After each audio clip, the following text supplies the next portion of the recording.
আসসালামু আলাইকুম। ফজরের সময় যে বাতাসটা হয়, এই বাতাসটা অনেক স্নিগ্ধ, অনেক সুন্দর। একবার একটা মুসল্লি একটি আলেমকে জিজ্ঞেস করে, ফজরের বাতাস এত স্নিগ্ধ, এত শান্তিময় কেন?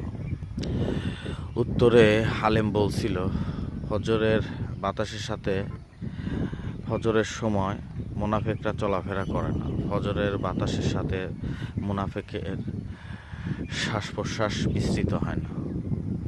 এর কারণে ফজরের বাতাসটা এত স্নিগ্ধকর, এত শান্তিময়, খুবই শান্তি।